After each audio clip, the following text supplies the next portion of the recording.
नमस्कार और बहुत बहुत स्वागत है आपका। आप देख रहे हैं कंज्यूमर अड्डा और आपके साथ मैं हूं विपिन भट्ट। और आज बात करेंगे बर्नआउट की। किस बर्नआउट की? ऑफिस प्लेस या वर्क प्लेस बर्नआउट की, जो बर्नआउट आपको काम करते वक्त होता है।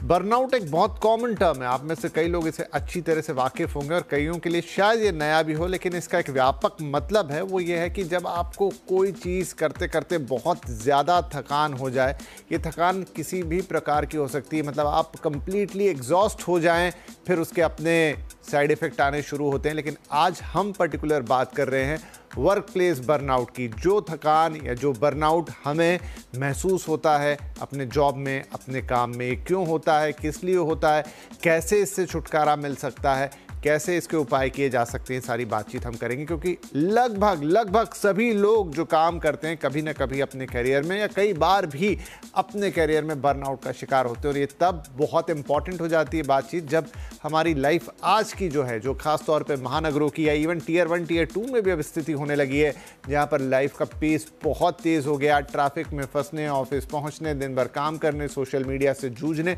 और रिलेशनशिप से गुजरने के बाद आपके ऊपर कई तरह का मानसिक तनाव इकट्ठा होता है और कई बार वो भी बर्नआउट की शक्ल लेता है। तो राइट, सबसे पहले कुछ स्टैटिस्टिक्स आपको बताते हैं कि भारत इस मामले में कहाँ खड़ा है, और इसीलिए हम ये शो कर भी रहे हैं। देखिए, मैकिन्जी की रिपोर्ट है, बर्नआउट सिम्टम लगभग 60% ही कह दूं मैं इसको, भारत की ये बात कर रहे हैं, 60% कामकाजी लोगों में वो देखे गए हैं। ये नंबर जो है बाकी दुनिया के मुकाबले 3 गुना ज़्यादा है। इसका औसत number rest of the world के लिए 20% के आसपास है, लेकिन हमारे यहाँ तकरीबन 60% है। तो पहला ये भी सवाल उठता है कि भारत में ये परसेंटेज इतना बड़ा क्यों है। दूसरा, वर्क प्लेस की थकान 62% से ज़्यादा लोगों को लगती है। ये भी number rest of the world के मुकाबले, बाकी दुनिया के मुकाबले करीब 3 गुना पर ही खड़ा है। तो इन नंबर से हमें एक अलार्म, एक चेतावनी मिलती है। इसके अलावा भारत में कामकाज का कल्चर क्या है, तो देखिए, सप्ताह में ऑलमोस्ट 50 घंटे काम या उससे ज़्यादा या उसके आसपास 51% लोग करते हैं, और औसत काम भी 46 घंटे से ज़्यादा का है हिंदुस्तान में, और ये औसत भी पूरी दुनिया के मुकाबले ज़्यादा है।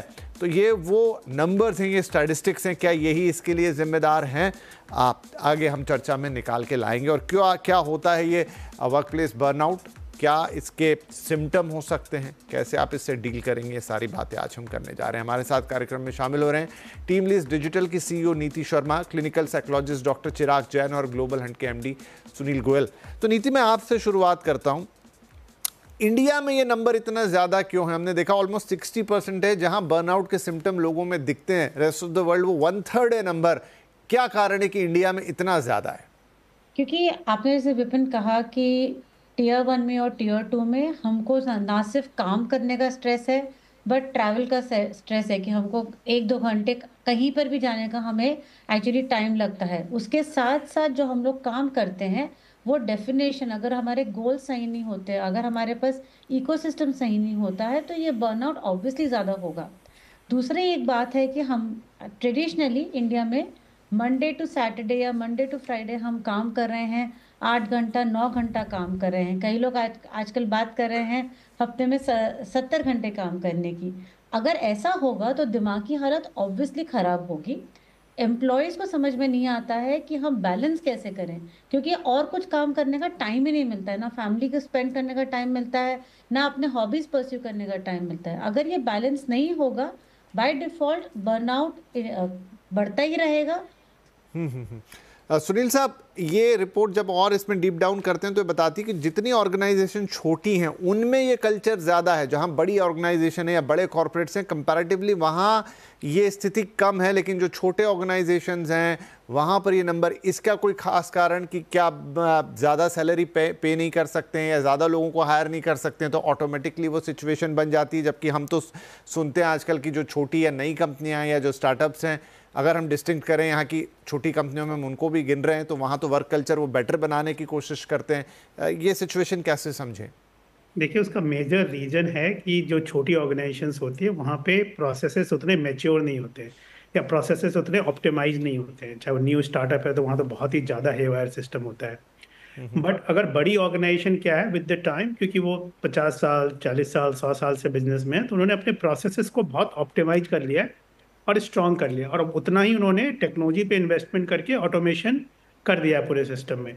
जब आपके इन्वायरमेंट में, आपके वर्क में ऑटोमेशन होता है, तो आपके लिए वही उसी काम को शायद ज़्यादा प्रोडक्टिव आप कर पाते हैं कम एफर्ट लगा के। तो वहाँ पे बर्नआउट बोलिए, या एक एक जो स्ट्रेस लेना पड़ता है एक एम्प्लॉय को या एक रिसोर्स को उसी काम को कंप्लीट करने के लिए, वो रिड्यूस हो जाता है।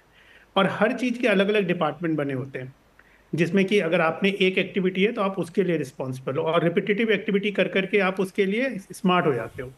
उसके बाद की अगर कोई एक्टिविटी है तो उसका नेक्स्ट डिपार्टमेंट स्पेशलिस्ट है, वो करेगा इस पे काम। और छोटी ऑर्गेनाइजेशन में शायद एंड टू एंड या 50-60 up to % of the activity एक ही इंडिविजुअल को करना पड़ता है।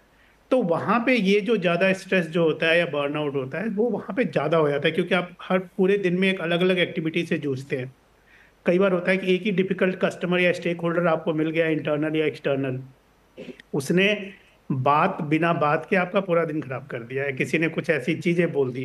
तो एक कल्चर इंटीग्रेशन जो होता है, जहाँ पे कि हर काम की रिस्पेक्ट, हर चीज का एक, कि मैं जब तक अपना काम पूरा ना करूं मैं तब तक दूसरे से ना पूछूं, या मेरा एक टाइम लिमिट है कि इस टाइम लिमिट पे काम हो जाए। ये सारे थोड़े कल्चरल एंड थोड़े मुझे लगता है टेक्नोलॉजी इन द प्रोसेस के इश्यूज है, जिसकी वजह से हम भी मैच्योर हो रहे हैं। अगर मेरे से आप पूछेंगे तो पिछले 5 या 10 सालों में जितने चेंजेस आए हैं हमारे यहाँ ऑर्गेनाइजेशन में, शायद इस 10 साल पहले परसेंटेज और भी बुरा था, बट जी। पिछले 10 सालों में शायद हम भी ग्लोबलाइज्ड हो गए, हमारे यहाँ भी बहुत सारी ग्लोबल कंपनी सेटअप हो गए, लोगों के एक्सपीरियंसेस आए, गुड चीज़ें वहाँ से लर्न करी हैं। और मिड साइज जो कंपनीज हैं जो ग्रो करना चाहती है, वो अच्छे लोगों को अट्रैक्ट करना चाहती हैं, एक्साइटमेंट देना चाहती हैं, तो पैसे के अलावा भी आपको वर्क इन्वायरमेंट, एक वर्क वर्क फिजिबिलिटी, एक एक जी। कहते हैं ना मोटिवेटेड इन्वायरमेंट रहना बहुत जरूरी है। और वो सिर्फ आप नहीं, आप कुछ सही कह रहे हैं। बेनिफिट या पे करके नहीं हो सकता, आपको एक वर्क प्लेस भी देना होता है, इसलिए अच्छे अच्छे आप देखेंगे राइट, तो आप आपको ठीक कह प्लेस रहे या हैं सर, environment। क्योंकि पिछले 10 सालों में इम्प्रूवमेंट आया है। और ये बर्नआउट पहले भी, जैसा आपने कहा, पहले तो स्थिति बहुत खराब थी, लेकिन हमने तो कभी सुना ही नहीं कि किसी ने बर्नआउट शब्द का भी इस्तेमाल किया हो। लेकिन अब वो अवेयरनेस भी आ गई कि हम इन सारी बातों को डिस्कस कर रहे हैं। तो डॉक्टर चिराग जैन हमारे साथ हैं, क्लिनिकल साइकोलॉजिस्ट हैं। डॉक्टर साहब, ये बताएं कि मैं अभी जब पढ़ रहा था इन सब चीज़ों के बारे में, तो उसमें उन्होंने डिस्टिंक्शन खींचा कि एक वर्क प्लेस पे स्ट्रेस एक अलग चीज़ है, लेकिन बर्नआउट एक डिफरेंट फिनोमेना है। कैसे समझे हम इसको कि क्या स्ट्रेस है, वो कैसे बर्नआउट में तब्दील होता है, टेक्निकली क्या है बर्नआउट?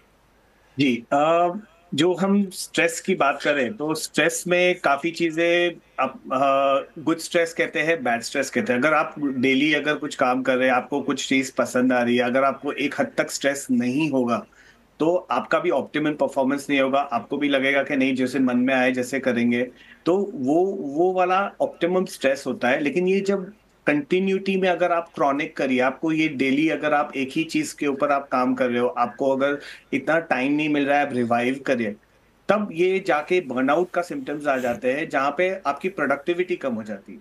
स्ट्रेस एक हद तक होना और होता ही है। सबसे बड़ा डिफरेंशिएटर जो हो जाता है स्ट्रेस और बर्नआउट में, स्ट्रेस आप झेल सकते हो एक हद तक। अगर आप वो झेल नहीं पा रहे हो और आपकी प्रोडक्टिविटी कम है, आपको सूझ नहीं रहा है, आपको लग रहा है कि ये बहुत ज्यादा डिफिकल्ट, मुझसे होगा ही नहीं, तब वो डीमोटिवेट हो जाओगे आप फिर उस तरफ आपकी उसकी सोचने की शक्ति नहीं होगी, आप उतना ज्यादा आप मेहनत नहीं करोगे, आप सोचोगे कि नहीं ये मुझसे नहीं होगा। तो यहाँ आपको ये अलार्म सिस्टम हो जाता है कि यहाँ ये बर्नआउट हो रहा है। अगर नहीं नहीं, सही कह रहे हैं आप, ये सब्जेक्टिव है। ये सवाल तो हमेशा ही रहता है कि एक ऐसी चीज़ है कि अगर जैसा आपका इम्यून सिस्टम है, कुछ लोगों को सर्दी कम पकड़ती, कुछ लोगों को ज़्यादा, तो कुछ लोग स्ट्रेस कम झेल पाते हैं, कुछ लोग ज़्यादा, तो सब्जेक्टिव डेफिनेटली ये चीज़ होगी। एक चीज़ तो ये हुई। दूसरी, गोयल साहब, आप इतनी सारी कंपनियों के साथ काम करते हैं, क्योंकि ऑफिस भी एक, फिर आपको 8-9 घंटे तो वहाँ बिताने ही हैं। अब मैं ऑफिस की बात पे आता हूँ। क्या कंपनियां कंसीडर करती है कि इस तरह की चीज़ों से हमारे एम्प्लॉयज़ गुजरते हैं और उसके लिए हमें कुछ सोचना चाहिए?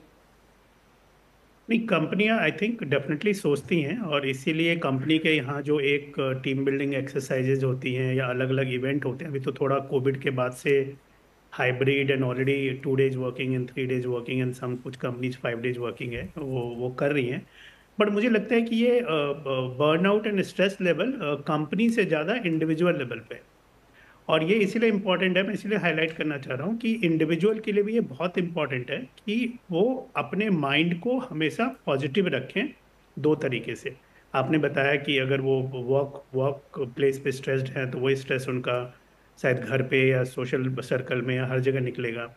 अपने आप को हमेशा पॉजिटिव रखें, हमेशा कंप्लेनिंग मोड में ना रहें। जो है वो है, अगर आपको चेंज करना है तो आप चेंज कर लीजिए, जैसी अपॉर्चुनिटी आएगी, जैसे चांसेस आएंगे, जैसे चीज़ों को घर पे मॉडिफाई करना है, ऑफिस में मॉडिफाई करना है, आप कर लीजिए। अपने आप को हमेशा कंप्लेनिंग मोड में मत रखिए। अगर आप कंप्लेनिंग मोड में रखेंगे तो ज़्यादा बर्नआउट होगा आपका, आपको ज़्यादा स्ट्रेस होगा। क्योंकि उस चीज़ को पॉजिटिव लीजिए। अगर आपको जॉब छोड़नी भी है या कोई दूसरी जॉब भी लेनी है तो आप एक्सप्लोर करते रहिए, जिस दिन मिलेगी उस दिन चले जाइए।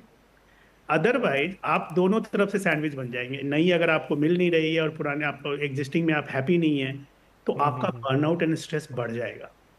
तो इसीलिए ये राइट। सबसे ज्यादा जरूरी है। शायद मैं साइकोलॉजिस्ट तो नहीं हूँ, बट मैंने देखा है लोगों के साथ में कि अपॉर्चुनिटी एक्सप्लोर करना, बट नई जगह जाएंगे वहां स्ट्रेस नहीं होगा, इसकी गारंटी कौन लेगा? हाँ सही बात है। नहीं तो देखिए वो आपको शुरुआत, मतलब आप समझ गया मैं आपकी बात, आप बाहर की जगह आपको अंदर देखना इंपॉर्टेंट रहेगा। अपने अंदर आप कितने चेंजेस और सेटलमेंट ला सकते हैं to deal with the situation, वो ज़्यादा इंपॉर्टेंट है, क्योंकि बाहर की सिचुएशन आपके हाथ में नहीं है। बाकी आपने जो कहा कि चाहे आप चेंज के लिए देखें, वो जब होना होगा होगा, जैसा होना होगा होगा, लेकिन गारंटी उसमें भी नहीं होगी। हो सकता है आपको जाके रिग्रेट ही हो कि इससे तो पहले वाली चीज़ बेहतर थी। खुद को थोड़ा ऑर्गेनाइज करना होगा, चीज़ों को जो बिखरी हुई हैं उन्हें इकट्ठा करना होगा, थोड़ा अपने वर्क कल्चर को समझना होगा, क्या रिक्वायरमेंट है। हो सकता है उसके लिए आपको थोड़ी एक्स्ट्रा मेहनत भी करनी पड़ी। शायद इन्हीं सब चीज़ों से एक सेल्फ मोटिवेशन आएगा और एटलीस्ट आप सिचुएशन को हैंडल कर पाएंगे, ये हम कह सकते हैं एट लास्ट। लेकिन एक कंप्लीट चीज़ें हैं जिसमें पूरी लाइफस्टाइल शामिल है, उसमें आपकी वर्क प्लेस भी शामिल है, वहाँ के भी लोग उसके लिए एक हद तक जिम्मेदार होते हैं। लेकिन जैसा अभी हम बात कर रहे थे कि शायद एक्सटर्नल फैक्टर को आप कभी कंट्रोल नहीं कर पाएंगे, तो what you can do is कि लुक इनवर्ड्स। आप अपने लेवल पे चीज़ों को जितना सुधार सकते हैं उतना, क्योंकि वही आपको मोटिवेटेड रखेगा, वही आपकी सेल्फ स्टीम को ऊपर रखेगा। अपने काम को बेहतर कीजिए, थोड़ा ऑर्गेनाइज बनिए और डिसिप्लिन खुद में लेकर आइए, तो आप उन चीज़ों से हैंडल बेटर कर पाएंगे रादर देन कि आप उससे परेशान हो और बर्नआउट का शिकार हो। बहुत बहुत धन्यवाद आप तीनों ही मेहमानों का इस कार्यक्रम में हमारे साथ शामिल होने के लिए। नमस्कार।